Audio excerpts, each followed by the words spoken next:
Halo Sobat Podcast, selamat datang di podcast yang selalu kalian nanti, podcast yang selalu jadi atensi buat ngomongin seputar program jaminan kesehatan nasional, di mana lagi kalau bukan di podcast. Nah, kali ini kita akan ngebahas tentang program jaminan kesehatan nasional, hak, kewajiban, dan manfaat layanan, sampai kemudahan layanan bagi Sobat Podcast yang merupakan peserta JKN. Nah, kalau kita ngebahas sebuah program atau sistem yang berlangsung di Indonesia, gitu, itu adalah dasar hukum atau yang melandasi suatu program itu. Nah, untuk program jaminan kesehatan nasional di Indonesia itu kita ada di Undang-Undang Dasar 1945, kemudian ada di Undang-Undang Nomor 40 Tahun 2004 tentang SJSN, kemudian ada Undang-Undang Nomor 24 Tahun 2011 tentang BPJS, dan Perpres 82 tahun 2018 tentang jaminan kesehatan nasional. Jadi sobat podcast,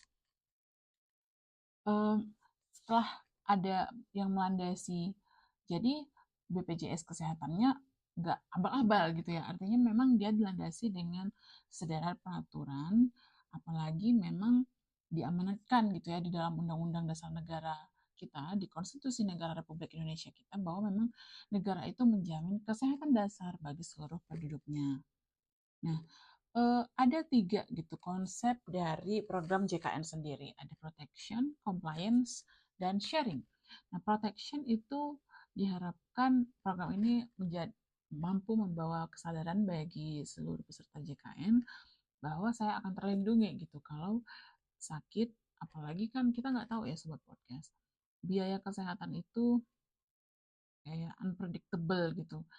Tidak bisa kita saat kita merasakan suatu kesakitan gitu, mungkin menurut kita ini penyakitnya, setelah didiagnosa ternyata memang hmm, ada komplikasi lainnya gitu kan. Jadi kan kita nggak bisa tahu nih besaran penyakitnya apa gitu. Dan kemudian compliance, tentu aja setelah dia diatur di berbagai regulasi gitu yang ada di Indonesia, itu kita wajib pula mentaati itu sebagai bentuk warga negara kita yang baik. Nah, dan sharing, karena dia prinsip yang dianut adalah gotong royong, yaitu yang sehat membantu yang sakit. Karena gini sobat podcast, nah satu orang operasi jantung aja nih, misalnya saat ini ada yang operasi jantung di Indonesia itu lebih kurang biayanya itu kan 130 juta. Nah, itu membutuhkan sekitar 3.095 orang yang sehat, yang tentunya tidak sakit, yang sehat dan membayar iuran yang di kelas 3 gitu, di kelas 3 42.000 gitu untuk eh, memenuhi 130 juta rupiah tadi biaya untuk melakukan operasi jantung. Nah, disitulah sistem atau prinsip gotong royong atau sharing yang dianut dalam program ini gitu. Nah, sobat podcast juga jangan kebalik-balik nih ya. Soalnya kalau misalnya program JKN itu nama nama programnya gitu nah kan. Nah, kalau yang menyelenggarakannya diamanatkan itu di BPJS Kesehatan. Nama instansi yang menyelenggarakannya adalah BPJS Kesehatan. Nah, BPJS Kesehatan bukan juga merupakan suatu perusahaan, tapi dia badan hukum publik yang bertanggung jawab langsung kepada Presiden. Nah, kemudian tanda pengenal atau tanda kepesertaan bagi peserta JKN-nya itu ditandai dengan KIS, namun sekarang kita cukup menggunakan KTP sebagai identitas kita jika kita ingin melakukan pengobatan. Gitu. Kemudian kita akan beralih ke hak, kewajiban, dan manfaat nih. Mungkin tadi kita udah bahas ya Sobat Podcast, dasar hukumnya gitu kan. Oh berarti oke, Sobat Podcast kita sekarang udah tahu nih. Oke, ada aturannya, artinya memang ini program pemerintah yang harus kita dukung bersama agar program ini tetap berjalan, dan kita juga udah tahu prinsip-prinsip yang melandasi dari program ini, kayak ada 3 tadi kan, ada sebagai compliance, kepatuhan, kemudian sebagai protection, kita sadar kita perlu nih, karena biaya kesehatan itu tidak dapat diprediksi, sehingga kita perlu suatu penjamin lah, gitu kan, suatu jaminan atas kesehatan kita, kesehatan dasar pokoknya, dan terakhir itu sharing. Nah, kalau kita udah tahu nih kewajibannya, kita sudah sadar pentingnya memiliki jaminan kesehatan, kita juga sudah sadar bahwa ini banyak bantu orang juga gitu kan. Nah, kita kemudian beralih ke hak-hak kita, kemudian kewajiban-kewajiban kita dan manfaatnya apa aja sih gitu kan ya. Nah, kalau kita ngomongin manfaat hak ya, kalau kita ngomongin hak, tentu kita sebagai peserta ini kita berhak nih menentukan nanti setelah kita misalnya terdaftar sebagai peserta JKN, kita bisa nih berhak menentukan FKTP atau fasilitas kesehatan tingkat pertama yang kita pilih gitu. Nah, itu tidak akan ada dicampuri oleh orang-orang lain karena kita tuh bebas. Kita mau pilih apa gitu. Nah, kecuali memang untuk peserta yang di PBI ya, Sobat Podcast, karena memang mereka didaftarkan oleh pemerintah di puskesmas. Nah, gitu. Kemudian tentunya hak selanjutnya adalah memperoleh informasi tentang hak dan kewajiban. Nah, di sini kita bahas bareng nih, Sobat Podcast, bahwa hak dan kewajiban kita tuh sebagai peserta JKN itu apa aja. Nah, kemudian kita tentunya akan mendapatkan perlindungan data pribadi karena eh, seperti yang Sobat Podcast tahu ya, kalau kita mau daftar sebagai peserta JKN kan itu dibutuhkan KTP, NIK gitu ya, email, nomor telepon gitu kan. Bahkan satu kakak itu kan mandatory ya, wajib kita daftarkan untuk ke program JKN. Artinya eh, kombinasi dari data-data yang ada dalam satu kakak itu tuh sangat rentan ya. Nah, artinya hak kita pula sebagai peserta JKN untuk mendapatkan perlindungan terhadap data-data kita tadi. Kemudian tentu saja hak selanjutnya adalah kita itu bisa menggunakan NIK untuk melakukan perobatan. Jadi kita nggak perlu tuh lagi kalau mau hilang nih, kebetulan hilang atau hanyut di sungai dan segala macam gitu ya Sobat Podcast, cukup tunjukkan KTP saja itu untuk berobat. Kemudian tentunya mendapatkan kita selanjutnya adalah mendapatkan manfaat pelayanan yang optimal dari fasilitas kesehatan yang bekerja sama dengan BPJS Kesehatan. Dan kita juga berhak nih kalau dari sekian hak-hak di atas kita merasakan masih kurang optimal, masih kok ini kalau kita mendapatkan informasi nggak jelas nih dari kurang jelas nih dari petugas BPJS kesehatannya, terus atau saat kita berobat, aduh ini perawatnya gini amat gitu nggak ada senyum-senyumnya gitu. Nah nggak, kalau menurut peserta dan sobat podcast itu kurang optimal, silakan disampaikan pengaduannya. Saran dan aspirasi bisa tertulis ataupun tidak tertulis, itu ada berbagai kanal yang tersedia. Kalau kanal yang tersedia bisa dari Care Center 165, kemudian ada Pandawa, ada tentunya yang kebanggaan kita nih soal podcast di aplikasi mobile JKN. Nah, udah kebayangkan dirinya.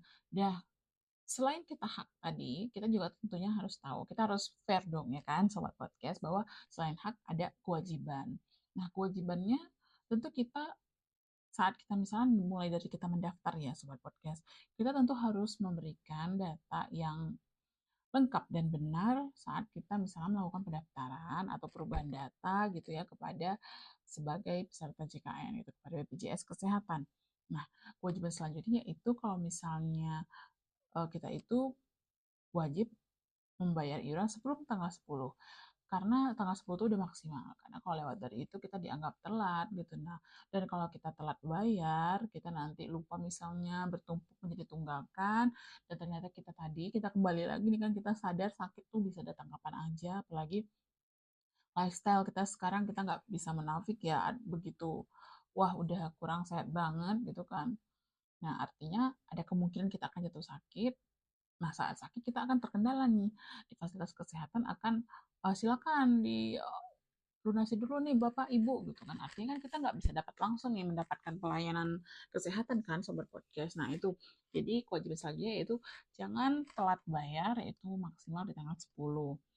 Kemudian melaporkan tuh kalau misalnya ada perubahan data gitu ya, misalnya kayak entah ada dari satu kakak itu ada yang meninggal, kemudian ada yang apa bekerja, ada yang pisah kakak, cerai, pindah alamat dan segala macam, itu tetap harus dilaporkan ke BPJS Kesehatan yang melalui kanal-kanal tentunya. Terus kemudian menjaga identitas kita agar tidak rusak. Ya kalau sekarang kita cukup dengan KTP, artinya dijaga juga KTP-nya agar tidak hilang. Karena kalau misalnya kebetulan nih hilang, pertama kan kita kalau kehilangan KTP kan repot ya ngurusnya ya, surat pengantar, surat kehilangan dari kantor polisi. Nah, misalnya saat itu kita sakit kan repot. Jadi dijaga identitasnya, kemudian tentunya mentaati prosedur. Ya artinya kayak misalnya yang paling sering tuh suka minta rujukan. Nah, itu nggak boleh ya Sobat Podcast. Artinya itu tidak sesuai dengan prosedur. Prosedur yang ada di BPJS Kesehatan atau Program Jaminan Kesehatan itu pertama kita berobat ke FKTP atau Fasilitas Kesehatan tingkat pertama. Nah, kalau memang nanti ada prosedurnya kan, nanti dokter akan melakukan anamnesis, diagnosis. Oh, ternyata tidak perlu dirujuk ya. Sobat podcast nggak perlu cemas juga. Oh, gue kok nggak dirujuk gitu kan? Karena dokter tentunya yang lebih tahu dengan kondisi kita gitu kan. Karena mereka juga kan udah belajar nih, udah lama sekolahnya nih kan sobat podcast. Artinya mereka kalau sudah melakukan anamnesis dan diagnosis tadi dan tegak nih, oh ternyata kamu sakitnya ini, kita obati dulu ya. Nah, jangan cemas, jadi kita ikutin aja, jangan ujuk-ujuk datang minta rujukan. Itu nggak boleh, itu tidak sesuai dengan prosedur berarti. Dan yang kewajiban selanjutnya adalah melaporkan kepada BPJS kalau menemui ketidakpatuhan pemberi kerja nih biasanya. Jadi misalnya dari kalau sobat podcast eh, bekerja terus kok eh, punya gue nggak kok gue kan udah bekerja gitu kan, saya udah bekerja terus kok nggak aktif malah ya bekerja. Nah itu berarti nggak dilaporkan dari kantornya, tolong dilaporkan terus sampaikan dulu ke HRD atau kantornya, bisa nih kenapa ya kok kita belum didaftarin gitu. Nah selanjutnya tentu kita akan membahas manfaat nih, manfaatnya tentu banyak banget ya sobat podcast, karena apa namanya, oh karena sobat podcast itu asal sesuai rujukan tadi, misalnya gini, sobat podcast datang kan ke ini, ke BPJS kesehatan, ke rumah sakit, ke fasilitas kesehatan tingkat pertama gitu kan, mau berobat. Nah terus ternyata perlu dirujuk nih. Nah dirujuklah kan sobat podcast ke tingkatan lebih lanjut. Setelah dirujuk, oh ternyata ini ternyata eh, perlu dirawat inap misalnya, perlu ternyata lebih parah lagi, amit-amit ya, semoga kita selalu sehat selalu, amin. Kemudian nah sampai hingga yang parah pun itu tetap di cover sobat podcast asal tadi sesuai prosedur. Nah karena cakupan atau manfaat pelayanan kesehatan di program jaminan kesehatan ini begitu holistik, mulai dari promotif, preventif, kuratif sampai rehabilitatif, bahkan hingga bantuan alat kesehatan loh sobat podcast gitu. Bantuan kesehatan itu apa aja? Tentunya salah satu contohnya itu ada kayak kacamata gitu. Nah, kita kalau sobat podcast, aku ajak balik ke kita ke sesi awal tadi bahwa memang di Undang-Undang Dasar itu negara wajib menjamin kesehatan penduduknya, tapi ingat kesehatan dasar. Artinya sebenarnya alat bantu kesehatan ini memang prinsipnya adalah bantu gitu, alat bantu kesehatan. Apakah tanpa itu kesehatan dasar, apa namanya, kesehatan dasar atau produktivitas dari sobat podcast terganggu sedikit, tapi itu kan tidak membuat eh, sobat podcast jadinya ini kan, jadi kayak misalnya eh, terancam gitu hajat hidupnya gitu kan, nggak juga gitu. Artinya memang alat bantu kesehatan pun nanti akan ada plafon-plafon tertentu untuk memenuhi kebutuhan sobat podcast. Kalau mau di-upgrade monggo gitu. Nah, tapi hak-hak sobat podcast sudah ada sesuai kelas dan sesuai regulasinya gitu sobat podcast. Dan kemudian kita akan kembali dari kemudian kita akan lanjut ke kemudahan. Nah, kemudahannya apa aja sih? Kok sebenarnya kok kayaknya kalau dari tadi ternyata ternyata terus tapi maksudnya tapi harus gini-gini. Kok ada syaratnya banyak ya gitu ya. Maksudnya ya. Ya, sobat podcast perlu diingat bahwa ini adalah program pemerintah ya, yang akan diakomodir gitu kan oleh program ini tuh begitu banyak. Artinya perlu ada prosedur-prosedur yang harus ditetapkan agar semua juga dapat, semua harus merasakan manfaatnya gitu sesuai dengan kebutuhan dan prosedur yang mereka hadapi gitu. Nah, sobat podcast. Jadi memang sobat podcast memang harus ngikutin dulu nih haknya. dan harus paham dulu tadi kan haknya apa, kemudian kewajibannya apa, dipenuhi dulu. Tentu harus kita patuhi kalau memang harus sesuai prosedur, kalau nunggak harus dibayar gitu kan, kalau kewajiban iurannya harus dibayar gitu. Nah, kalau memang misalnya sudah itu, kalau walaupun kita sudah melakukan kewajiban ternyata masih merasakan ketidaknyamanan, baru kita laporkan. Nah, gitu sobat podcast. Jadi sebenarnya nggak perlu cemas. Namun kalau memang sobat podcast itu masih merasakan kekhawatiran gitu yang sedemikian rupa, sebenarnya kemudahannya sudah banyak banget ya sobat podcast, mulai dari ada aplikasi mobile JKN itu, mulai informasi kita bisa dapat dari sana, pengaduan bisa dapat dari sana, pendaftaran pelayanan bisa dapat dari sana, ubah-ubah data kalau misalnya ada perubahan yang terjadi itu bisa dari sana. Dan apalagi kalau misalnya kartu hilang tadi ya, yang udah kita spill di depan, bahwa nggak perlu dicetak lagi. Jadi nggak perlu sobat podcast datang ke kantor, ke BPJS keliling, ke MPP misalnya untuk mendapatkan kartu. Kita cukup mendatangi FKTP atau fasilitas kesehatan tingkat pertama membawa KTP. Nah, itu kemudahan yang pertama. Kemudahan yang selanjutnya adalah beragamnya kanal layanan, mulai dari tatap muka sampai non tatap muka.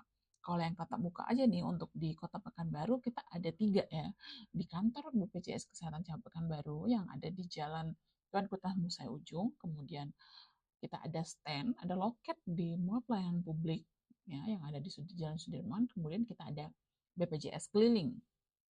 Nah, kalau misalnya peserta juga sedang menerima layanan di fasilitas kesehatan baik di FKTP maupun di lanjutan gitu. Nah, sobat podcast jangan ragu dan gundah gulana juga. Tinggal hubungin petugas yang ada di fasilitas kesehatan.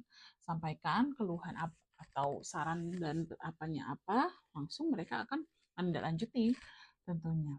Dan kemudian ada tentunya karena layanan yang not buka ini juga beragam banyak sobat podcast, mulai dari website, kemudian ada anjungan mandiri. Anjungan mandiri ini bisa nanti sobat podcast ini melakukan pendaftaran sendiri gitu kan.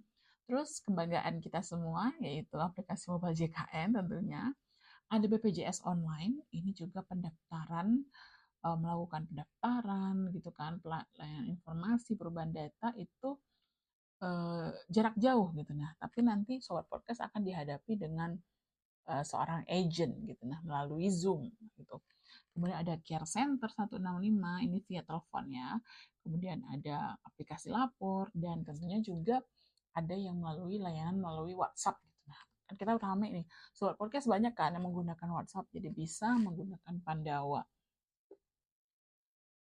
Nah, kemudahan lainnya adalah kalau misalnya eh, peserta nih kan, peserta sobat podcast punya tunggakan. Nah, kemudahannya apa? Nah, di aplikasi mobile JKN itu sobat podcast sudah bisa menggunakan program rehab namanya. Memang nanti sobat podcast nggak bisa langsung aktif ya kan, karena dia belum dianggap lunas. Namun sobat podcast bisa mendaftarkan diri ke dalam program rehab untuk melakukan uh, proses cicilan gitu. Dan kalau di aplikasi mobile JKN itu banyak ya kemudahan-kemudahannya. Sobat podcast bisa apa namanya juga ada screening kesehatan gitu kan, melakukan tadi pendaftaran layanan kesehatan gitu. Dan juga kalau misalnya ini juga salah satu kebanggaan kita semua yaitu ada BPJS 1 atau BPJS Kesehatan Siap Membantu. Nah, di sini mereka adalah pegawai-pegawai BPJS Kesehatan yang mobile ya.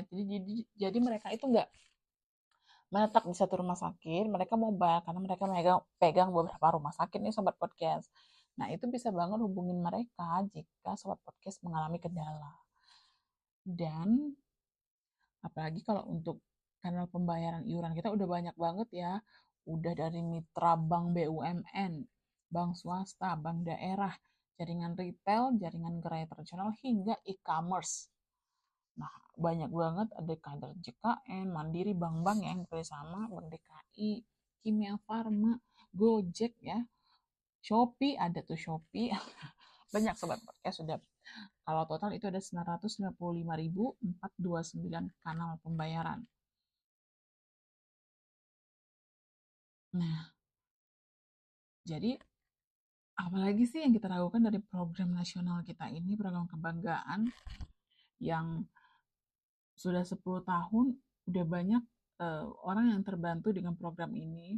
Karena kita nggak akan sobat podcast kalau kita bisa kembali nih beberapa ke masa lalu gitu ya, ke beberapa era di sebelum adanya era JKN itu, orang kalau berobat orang kalau merasa sakit itu suka ditahan-tahan, nanti tahu-taunya sakit, atau mereka cukup beli obat di warung segala macem, ternyata sakitnya parah dan dia kepala keluarga dan kemudian misalnya meninggal, kan kita kasihan ya.